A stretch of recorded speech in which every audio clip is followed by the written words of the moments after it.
الله الحنان المنان الذي خلق الإنسان وعلمه البيان والصلاة والسلام على رسوله سيد الإنس والجان وعلى آله وأصحابه ذوي الخير والإحسان أما بعد فأعوذ بالله من الشيطان الرجيم بسم الله الرحمن الرحيم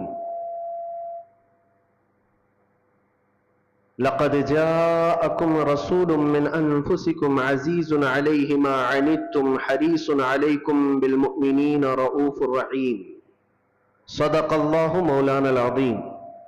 بارگاہ رسالت معاب صلی اللہ علیہ وسلم میں درود پاک کا ہدیہ پیش کریں۔ اللہم صل علی سیدنا و مولانا محمد معدن الجود والکرم وآلہ واصحابہ الکرام وابنہ الکریم وبارک وسلم صلاۃ دائمۃ سرمدا ابدا۔ عزیزان گرامی وقار، اللہ رب العزت نے ہمیں شعبان کا مہینہ عطا فرمایا، جس کو میرے آقا صلی اللہ تعالی علیہ وسلم نے ارشاد فرمایا کہ شعبان میرا مہینہ ہے۔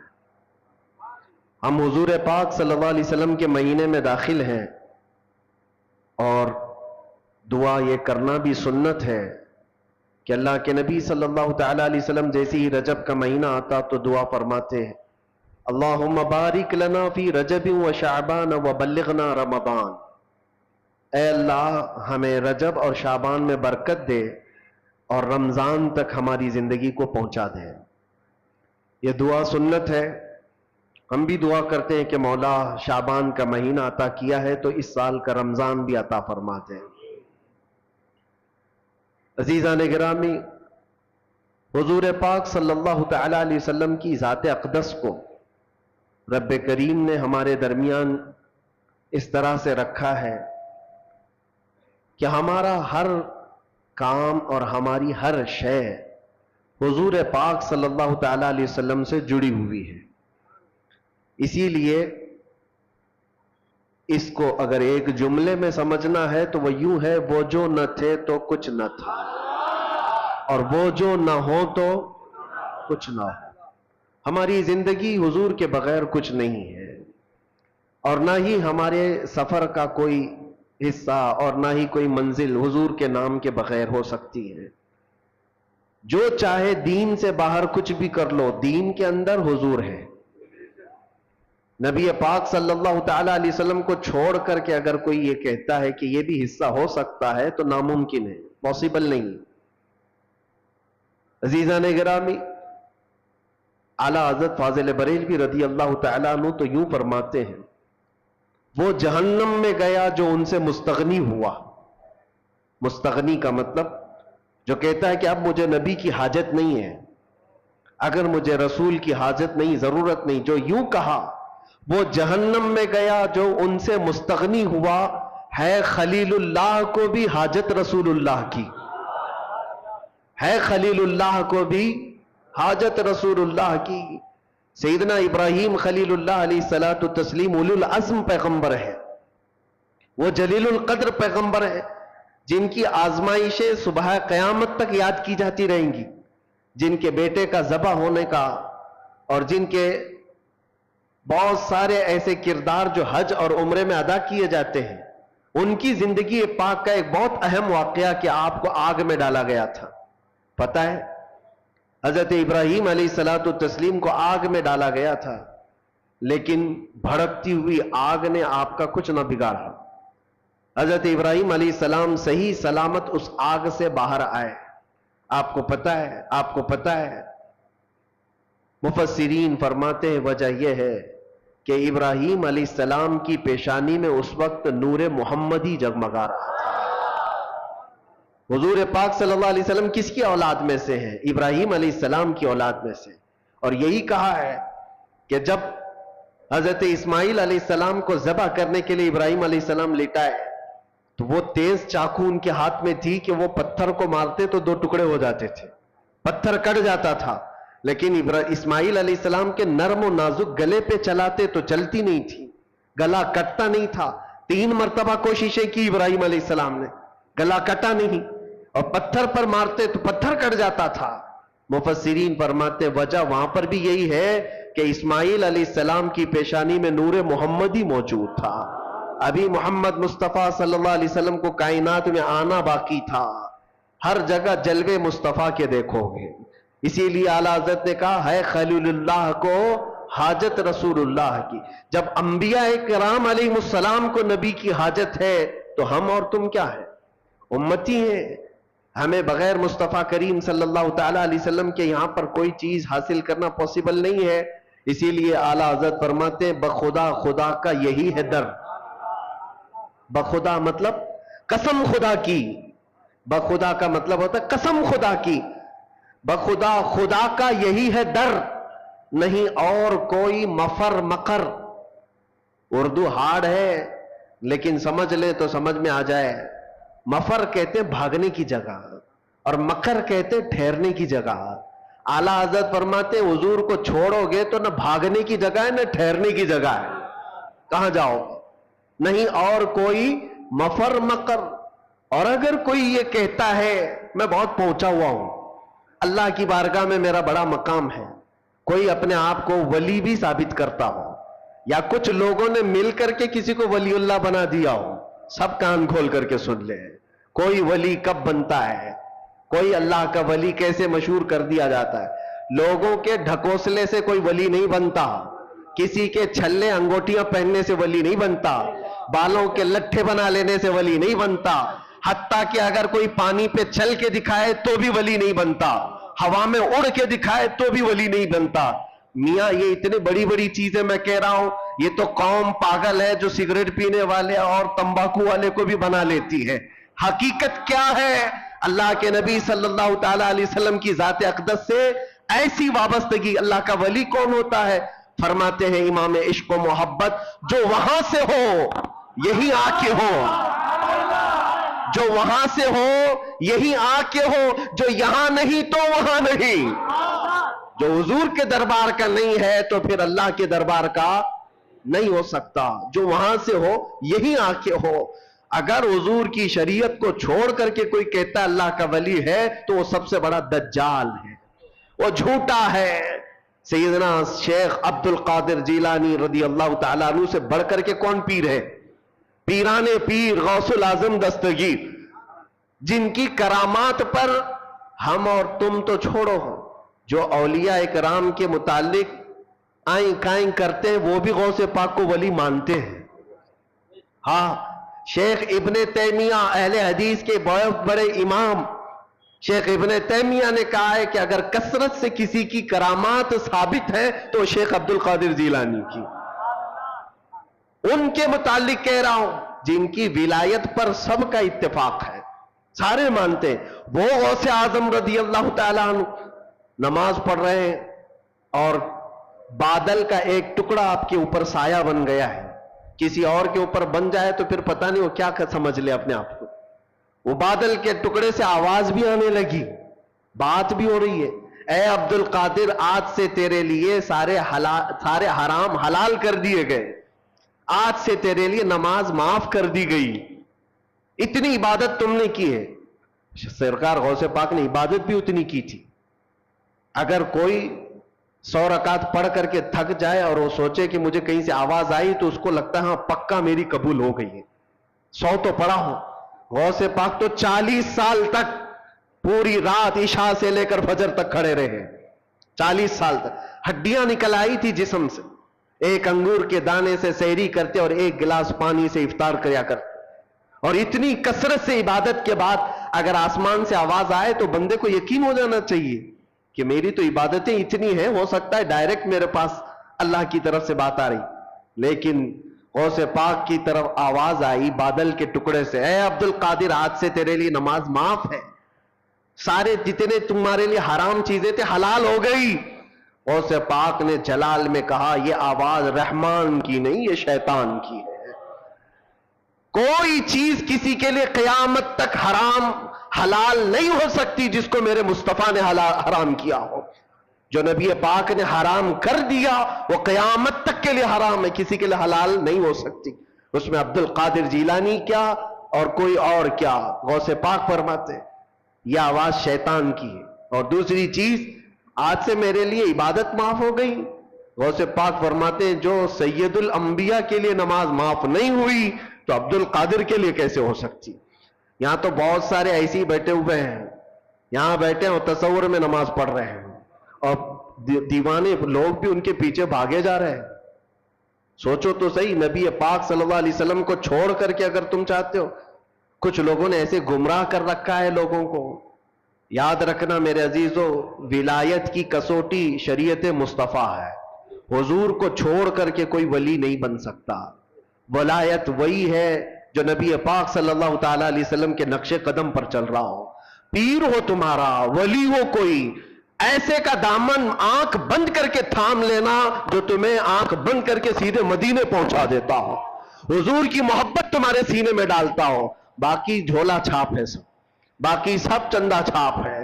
دنیا میں ایسے ڈھکوسلے بہت ہوں گے، شیطان خضر کے لباس میں گھومتا ہو، اس کے پیچھے آنکھ بند کر کے بھاگنا تمہارے لیے بڑا خطرناک ہے۔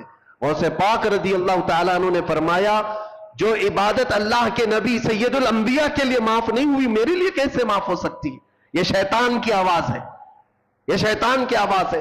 بادل کے ٹکڑے سے شیطان آواز دے سکتا ہے، بادل کے ٹکڑے سے شیطان آواز دے سکتا ہے، تو پھر کسی کی چٹھی نکال کے کیوں نہیں دے سکتا؟ آج کے دور میں لوگ یہ سمجھتے ہیں چٹھی نکالتا ہے بابا اور سب ہمارے راز جانتا ہے۔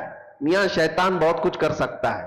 ابھی بڑا دجال جب آئے گا وہ تو بارش بھی برسا کے دکھا سکتا ہے، سبزہ اگا کے بھی دکھا سکتا ہے۔ حدیث پاک میں وہ بڑا دجال تو مردے کو زندہ کر کے بھی دکھائے گا، لیکن تمہارے ایمان کا امتحان ہوگا۔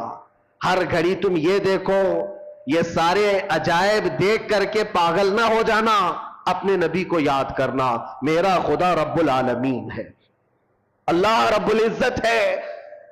اور اب آپ کو میں بتاؤں، غوث پاک رضی اللہ تعالیٰ عنہ پر دوسرا حملہ کیا شیطان نے، کہا عبد القادر اتنا پڑھے لکھے ہو تم، اتنا پڑھے لکھے ہو، اگر اتنا پڑھے لکھے نہیں ہوتے تو آج تو میں تم کو گمراہ کر دیتا۔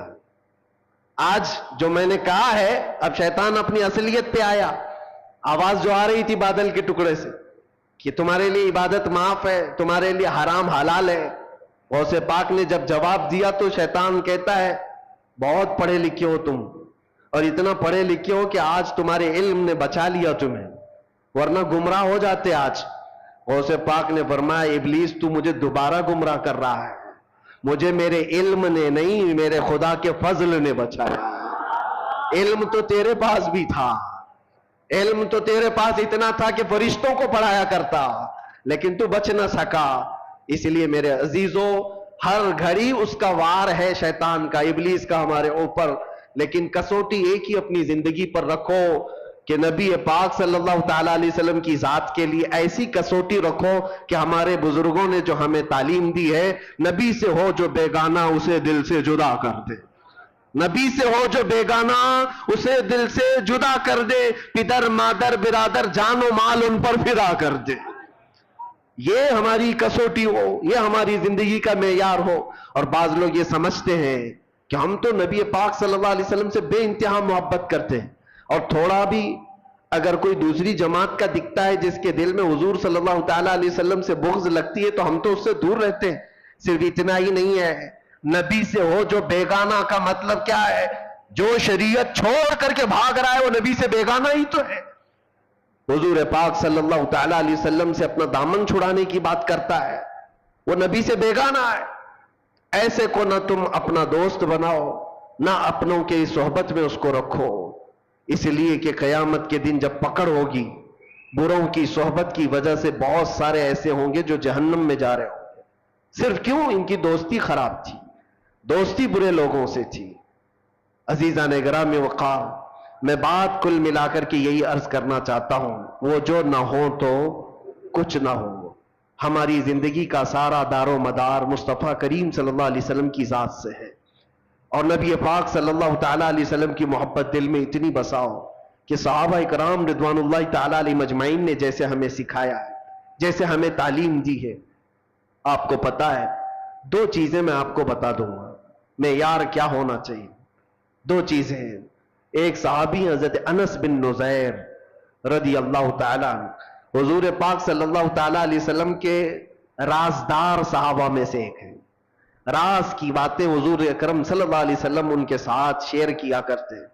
یہ وہی صحابی ہیں جو جنگ احد میں ایسے شہید ہوئے کہ ان کی شہادت کی انگلی کے علاوہ ان کے جسم کا کوئی حصہ ہی نہیں ملا.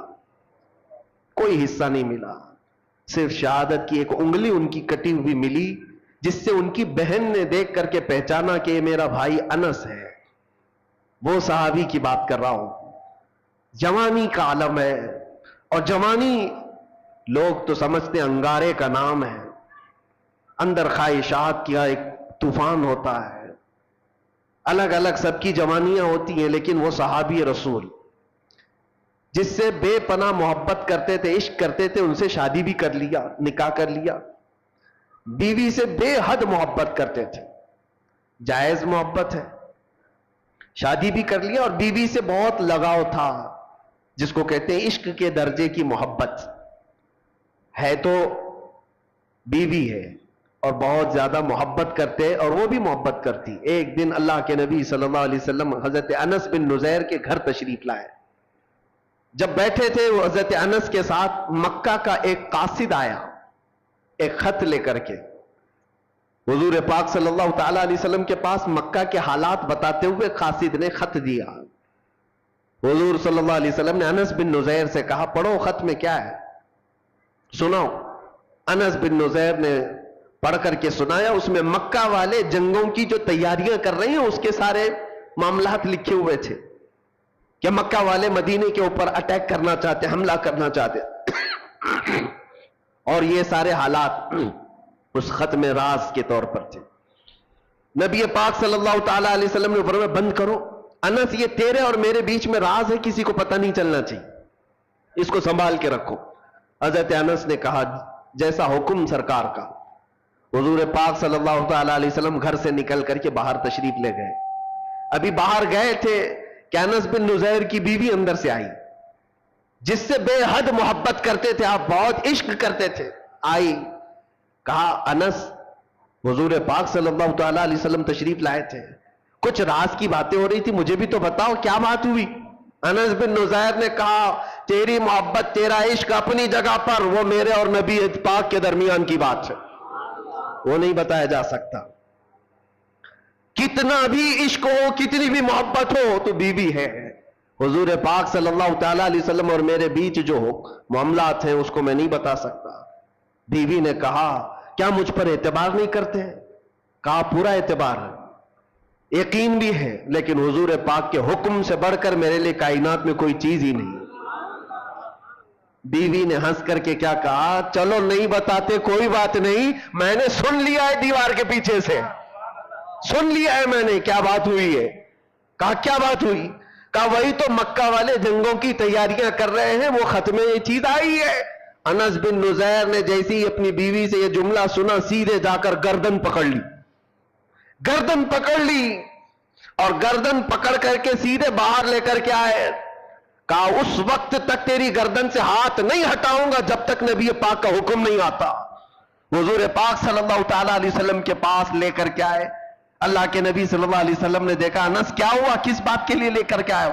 کہا, آقا میں مجرم نہ ٹھہرایا جاؤں, آپ نے فرمایا تھا راز کی بات ہے, میں حفاظت کر رہا تھا, میں نے کسی کو نہیں کہا, لیکن دیوار پیچھے سے میری بیوی نے سن لیا, اور جب مجھے خبر ہو گئی کہ اس نے سنا ہے, میں اس کی گردن پکڑ لیا ہوں. اگر سرکار کا حکم ہو تو میں یہاں ختم کر دوں یہ سارا معاملہ, تاکہ میں کل جرم میں نہ پکڑا جاؤں کہ نبی پاک کے راز کو افشا کرنے والا انس ہے. اپنی بیوی کی محبت کے چکر میں اپنے نبی پاک کی محبت کو داؤ پہ لگا دیا, یہ بات نہ ہے, اس لیے گردن پکڑ کر کے لایا ہوں. حضور نے فرمایا, ہاتھ ہٹاؤ, جتنا تم مجھ سے محبت کرتے ہو وہ بھی مجھ سے محبت کرتی ہے, جیسے تم رازدار ہو ویسے وہ بھی رازدار ہے, وہ صحابیہ ہے. ہاتھ ہٹا دیا اور اپنی بیوی سے مسکرا کر کے کہا, جب بات آ جائے رسول اللہ کی تو پھر گردن کسی کی نہیں ہوتی, پھر کسی کی اہمیت نہیں ہوتی. یہ معیار یاد رکھو ہمیشہ, دنیا کا عشق, دنیا کی محبت ایک جگہ پر, جہاں حضور کی بات آ جائے تو پھر کسی گردن کی اہمیت نہیں ہے, کسی کی کوئی اہمیت نہیں ہے. زندہ باد. یہی معیار صحابہ نے ہمیں دیا تھا، یہی معیار. اور آج جو چیزیں ہمیں روک لیتی ہیں میرے عزیزو، یہ ہمارا کمفرٹ جینے کا شوق، ہمارا آرام سے رہنے کا شوق ہمیں بہت ساری قربانیوں سے پیچھے لے جاتا ہے. کیوں نہیں بات کرتے آج کوئی حضور پاک صلی اللہ تعالی علیہ وسلم پر اگر کتے بھونکتے ہو، کوئی خاموش بیٹھتا ہے یا کوئی خاموشی سے سنتا ہے تو صرف اس کے پاس ایک مجبوری ہے، بولوں گا تو میرے بیوی بچوں کا کیا ہوگا، میرے گھر بار کا کیا ہوگا، میرے جائیداد کا کیا ہوگا. میں پوچھتا ہوں کیا وہ صحابہ کے بیوی بچے نہیں تھے، ان کی جائیدادیں نہیں تھی، ان کے گھر بار نہیں تھے؟ عزیزان گرامی وقار، ان کے تو ایسے تھے جن سے وہ کمال درجے عشق کرتے، محبت کرتے. لیکن جب حضور کی بات آتی تو کہتے کل جہاں ایک طرف میرے مصطفیٰ کی محبت الگ ہے، اس کا مقام الگ ہے. حضور اکرم صلی اللہ تعالی علیہ وسلم سے یہی درجہ عشق ہمیں صحابہ نے دیا. اگر وہ چیز معاشرے میں آ جائے میرے عزیزوں، پھر تمہیں کوئی بٹھا نہیں سکے گا، کوئی تمہیں جھکا نہیں سکے گا. آج مجھے اس بات کا احساس ہے کہ میں جو باتیں کرتا ہوں اس سے لوگوں کو تکلیف کیوں ہے. بہت سارے خطیب ہیں، بہت سارے مقرر ہیں. مجھے ایک صاحب نے کہا تھا کہ آپ صرف مقرر نہیں ہیں، آپ صرف خطیب نہیں ہیں، ہمیں یہ دیکھنا پڑتا ہے کہ لوگوں کے اندر انفلوئنس کتنا رکھتا ہے، لوگوں کے اندر اپنا اثر کتنا رکھتا ہے. اور ہم نے بتایا اثر کیا یہ زبان کی وجہ سے ہوتا ہے؟ زبان تو ہزاروں کے پاس ہے. نہیں، اثر یہ صرف اور صرف محبت مصطفیٰ کی وجہ سے ہوتا ہے. اور جہاں بندہ یہ احساس کر لے جاتا ہے میری ذمہ داری ہے، میں نبی کا ہوں اور میری ذمہ داری ہے، میرے عزیزوں پھر کسی خطیب اور مقرر کی بھی اسے ضرورت نہیں پیش آتی. وہ صحابہ اکرام رضوان اللہ تعالی علیہ مجمعین کو قربانیاں دینے کے لیے کسی نے اکسایا تھا، کسی نے ابھارا تھا. کیسے وہ صحابیہ کی بات جب میں یاد کرتا ہوں تو رونگٹے کھڑے ہو جاتے ہیں. جنگ کے میدان کے بعد آتی ہے حضور کی بارگاہ میں اور کہتی ہے سنا ہے میرا جوان بیٹا شہید ہو گیا، اگر آپ حکم دیں تو میں اپنے بیٹے کی لاش دیکھوں. یا خبر آ جائے کسی کے مرنے کی تو کیا حالت ہوگی. لیکن ایک ماں ہے حضور سے اجازت لے کر آتی ہے، اگر حکم دیں تو میں اپنے جوان بیٹے کو دیکھوں. حضور نے فرمایا دیکھ سکتی ہو، جاؤ. میدان میں لاشیں ہیں، اس میں ایک جوان بیٹا خون میں لت پت اس بوڑھی خاتون کا نیچے ہے. لاش کو اٹھایا، کپڑے ہٹایا، جبہ ہٹا کر کے پیٹھ کو دیکھا، پھر بوسہ لیا اور سجدہ کیا. جو صحابہ کھڑے تھے پوچھتے ہیں اماں جانی کیا کر رہی ہو؟ کہتی ہے خاتون مدینے کی، جب یہ جوان میرے گھر سے نکل رہا تھا میرا بیٹا، میں نے اسے وصیت کی تھی. سنا ہے کہ حضور پاک صلی اللہ تعالی علیہ وسلم پر وقت سخت آ گیا ہے، مشرکین سختی سے حملہ کر دیے ہیں. بیٹا یاد رکھنا اگر حضور کو چھوڑ کر میدان سے بھاگتے ہوئے مارا گیا تو میں اپنا دودھ معاف نہیں کروں گی. میدان چھوڑ کر بھاگتے ہوئے مارا گیا تو میں اپنا دودھ نہیں معاف کروں گی. اور میں نے سنا آج میدان میں سے بہت سارے لوگوں پر ایسے حالات آ گئے تھے کہ ان کو بھاگنا پر مجبوری آ گئی، وہ ادھر ادھر بکھر گئے تھے. مجھے ڈر یہ تھا کہ میرا بیٹا بھی تو بھاگتے ہوئے نہیں مارا گیا. میں میدان میں آ کر یہی تو دیکھ رہی تھی پیٹھ پر تیر کے نشان تو نہیں ہے کہ بھاگتے ہوئے اس کو پیچھے سے کسی نے مارا. پھر میں سجدہ شکر اللہ کی بارگاہ میں اس لیے ادا کر رہی ہوں میرے بیٹے کی پیٹھ پر ایک بھی نشان نہیں ہے، جتنے سب سینے پر کھا کر کے مرا.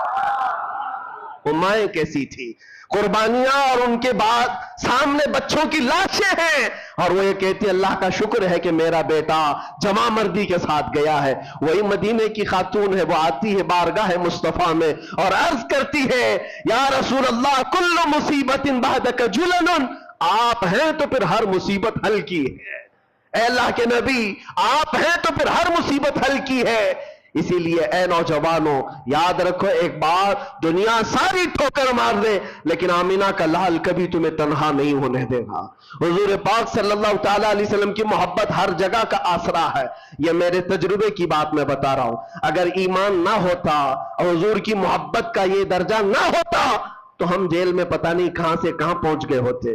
کس طرح کے حالات ہوتے. میں نے ایک دو نہیں سینکڑوں لوگوں کو پاگل ہوتے ہوئے اندر دیکھا ہے, ڈپریشن کے شکار میں خودکشی کرتے ہوئے دیکھا ہے, اور لوگوں کو کفریات بکتے ہوئے دیکھا ہے. کوئی خدا نہیں, کوئی قرآن نہیں, کوئی دعا نہیں. جب نا امیدی اور مایوسی آتی ہے تو لوگ بفر جاتے ہیں, کفر بکنے لگتے ہیں, خودکشی کر لیتے ہیں, اور یا تو پھر مینٹلی اس طرح سے ڈس اپیئر ہو جاتے ہیں کہ وہ پاگل پن کے شکار ہو جاتے ہیں, مانسک سنتولن کھو بیٹھتے ہیں. یہ سب حالات دیکھ دیکھ کر کے ہمیں بھی احساس ہوتا تھا کہ ہمارا کیا ہوگا مستقبل, ہمارا فیوچر کیا ہوگا. جہاں پوری طاقتیں باہر لگی ہو, چھوٹے موٹے لوگ کیا کر سکیں گے. لیکن میرے عزیزو, ایک چیز سہارا دیتی تھی, ایک چیز سہارا دیتی تھی. جب آنکھ بند کریں گنبد خضرا کی روشنی سہارا دیتی ہے. حضور پاک صلی اللہ تعالی علیہ وسلم کی وہ آواز آج بھی ہر عاشق کو سنائی دیتی ہے کہ میں ہوں تو پھر ڈرتا کیوں ہے. خوف نہ رکھ رضا ذرا, تو ہے عبد مصطفیٰ. اعلیٰ حضرت نے ہمیں یہ سکھایا ہے, خوف نہ رکھ رضا ذرا, تو ہے عبد مصطفیٰ. تیرے لیے امان ہے, تیرے لیے امان ہے. ہاں ڈر آئے گا, خوف آئے گا, مصیبت آئے گی, لیکن وہ کچھ دیر کی ہوگی, کچھ دیر کی ہوگی. اسی کو ہم کہتے ہیں کچھ دیر کی خاموشی ہے. اسی کو ہم کہتے ہیں ہر چیز آئے گی, مصیبت آئے گی, امتحان آئیں گے, کچھ دیر کی ہے. اس لیے کہ دنیا میں اللہ نے دستور بنائے رکھا ہے کہ رات آتی ہے تو صبح بھی ہوتی ہے. رات زیادہ دیر تک نہیں رہتی, سورج کو نکلنا ہے. اور آج امت مصطفیٰ پر اگر یہ اس طرح کے موسم آئے ہوئے ہیں کہ اس پر کالک لگانے کی کوشش کی گئی ہو یا گہن لگا ہو, تو چاند پہ بھی گہن لگتا ہے لیکن تھوڑی دیر کا ہوتا ہے, کچھ دیر کا ہوتا ہے. لیکن جب گہن چھٹ جاتا ہے تو پھر چاند اپنے آب و تاب کے ساتھ پھر چمکتا ہے. اور ہم سب کی زندگی کا یہی دستور ہے میرے عزیزو. ایمان والے ہو تو ایک بات یاد رکھنا, جہاں میں اہل ایمان مثل خورشید جیتے ہیں. یہ سمجھ کے چلو, جہاں میں اہل ایمان مثل خورشید جیتے. خورشید سورج کو کہتے ہیں. ایمان والوں کی مثال شاعر یہ کہہ رہا ہے, دنیا میں ایمان والے سورج کی طرح جیتے ہیں, ادھر ڈوبے ادھر نکلے, ادھر ڈوبے ادھر نکلے. ان کے لیے ہمیشہ کا غروب نہیں ہے. ہاں, انگریز نے علامہ کفایت علی کافی رحمت اللہ علیہ کو مراد آباد کے چوک پر شہادت دی تھی, یعنی پھانسی پر چڑھایا تھا. وہ ایسے کفایت علی کافی جن کی زبان میں بلا کا اثر تھا, جب بولتے تھے تو لوگوں کے دل ہچکولے کھاتے تھے. انہیں میں تو کہا تھا کوئی گل باقی رہے گا نہ چمن رہ جائے گا, پر رسول اللہ کا دین حسن رہ جائے گا. یہ پھانسی کے پھندے پر آپ نے پڑھا تھا جب پھانسی دی جا رہی تھی. کفایت علی کافی یہ مراد آباد میں, مراد آباد کو اس لیے میں بار بار فوکس کر کے بتا رہا ہوں, توجہ, یہ یو پی کا ایک شہر ہے. پھانسی دے دیا, 3000 انگریزوں نے پکڑا تھا ایک عالم دین کو, ایک عالم دین کو پکڑنے کے لیے. اس لیے کہ یہ باطل قوتیں ہمیشہ یہ بتاتی ہیں ہم کتے اور تم شیر ہو, ہمیشہ وہ بتاتے ہیں جھنڈ میں آ کر. کفایت علی کافی کو جب پھانسی دی گئی تھی تو 8 دن تک جشن منایا گیا تھا. جشن منایا گیا کہ ایک ایسا بولنے والا یہ ختم ہو گیا, کفایت علی کافی چلا گیا. لیکن پاگلوں کو یہ پتہ نہیں ہے رب قدیر کا دستور کیا ہے, اس کا قانون کیا ہے. مراد آباد شہر سے صرف 100 کلومیٹر دور بریلی شریف ہے. ادھر کفایت علی کافی کو پھانسی پر چڑھایا جا رہا تھا اور ادھر بریلی میں امام احمد رضا پیدا ہو رہے ہیں. جہاں میں اہل ایمان مثل خورشید جیتے ہیں, ادھر ڈوبے ادھر نکلے, ادھر ڈوبے ادھر نکلے. کفایت علی کافی تو یہ کہتے تھے کوئی گل باقی رہے گا نہ چمن رہ جائے گا, پر رسول اللہ کا دین حسن رہ جائے گا. لیکن بریلی والا تو یوں کہنے لگا وہ کمال حسن حضور ہے کہ جہاں میں کہ گمان نقص جہاں نہیں, یہی پھول خار سے دور ہے, یہی شمع ہے کہ دھواں نہیں. ایک کفایت علی کافی کو پھانسی پر چڑھا کر 8 دن جشن منایا, لیکن بریلی والا اٹھ کر کے ایسا عشق پلایا کہ کونے کونے سے آواز آنے لگی, ڈال دی قلب میں عظمت مصطفیٰ سیدی اعلیٰ حضرت. ہاں, اللہ کا یہ دستور ہے. آج میں یہاں کھڑا ہوں, کل نہیں ہوں گا, اور کوئی اور آئے گا, لیکن یہ منبر خالی نہیں ہوگا, یہ منبر خالی نہیں ہوگا, یہ مسجد ویران نہیں ہوں گی. میں اسی مسجد کا امام، میں اسی منبر کا خطیب رہا، لیکن میرے بعد لوگ آتے گئے جاتے گئے، کیا کسی دن نماز بند ہوئی؟ کیا کسی دن خطبہ ختم ہو گیا؟ ہم تو ذریعہ ہیں، اللہ تبارک و تعالی ہمیں یہاں پر وقت مقررہ کے لیے رکھتا ہے، اسی طرح سے ہمارے بعد بھی آئیں گے، لیکن یاد رکھنا اللہ کا وعدہ ہے کہ لوگ اپنے منہ کے پھنکوں سے چراغ خدا کو بجھانا چاہتے ہیں، اور اللہ صبح قیامت تک اس چراغ کو روشن رکھے گا۔ لیکن ہم سب کی اور آپ کی ذمہ داری یہ ہے، ایسے جتنے بھی آئے ٹوپی پگڑی جبہ دیکھ کر کے نہیں پہچاننا، کبھی بھی نہیں۔ ہمارا معیار، ہماری کسوٹی یہ سارے لباس نہیں ہے، چال چلن نہیں ہے، چلت پھرت نہیں ہے، زبان نہیں ہے۔ ہماری کسوٹی صرف اور صرف ایک ہے، کسی کے اندر جھانک کر کے بھی دیکھو، گھس کر کے بھی دیکھو، ایک چیز ملنا چاہیے، وہ جو نہ ہو تو کچھ نہ ہو۔ وہ یہی کہنے والا حضور کے بغیر کچھ نہ ہو، اس کے اندر اتنی محبت اور اتنا عشق ہو تو پھر وہ کسی کسان کا بھی بیٹا ہو، ہمارے سر کا تاج ہے، وہ ہمارا امام ہے۔ عزیزان گرامی وقار، اسی کو میں خلاصہ کلام کے ساتھ آج یہ عرض کرنا چاہوں گا کہ اپنے حالات کو بھی بدلو، دنیا تمہارے انتظار میں ہے، دنیا تمہارے انتظار میں۔ تم نے اپنے اوقات کو کس چیز میں برباد کر رکھا ہے؟ سوشل میڈیا پر 18 گھنٹے برباد کرنے والے لوگ، نوجوانوں کی، آپ کے پاس موبائل ہے، اس میں دیکھ لو کبھی کبھار کہ کتنے گھنٹے آپ نے یوٹیوب یوز کیا ہے، کتنے گھنٹے انسٹا یوز کیا ہے، واٹس ایپ کتنے گھنٹے یوز کیا ہے۔ موبائل میں یہ ریکارڈ موجود ہوتا ہے، روزانہ کا ایک کیلکولیشن لے کر کے بیٹھو، اور اس کے بعد پھر اللہ کریم کی بارگاہ میں یہ سوچو کہ کل رب ذوالجلال کی بارگاہ میں حضور پاک صلی اللہ تعالیٰ علیہ وسلم کے سامنے مجھ سے یہ سوال کیا جائے کہ تو اتنے گھنٹے اس موبائل کو اٹھاتا تھا، 1 منٹ 2 منٹ 3 منٹ بھی قرآن اٹھایا تھا دن بھر میں؟ کیوں نہیں اٹھایا؟ قرآن پاک کو فقط پکڑ کے تو دیکھا، مہینے گزر گئے، اٹھایا ہی نہیں ہے، چھوا بھی نہیں ہے۔ کیوں نہیں میرے عزیزو؟ جب ہم یہ ناانصافی اپنے ساتھ کر رہے ہیں، خود اپنے ساتھ، تو پھر کسی اور کی ظلم کی کیا شکایت کرنی ہے؟ کسی اور کے کیا واویلے مچانے ہیں؟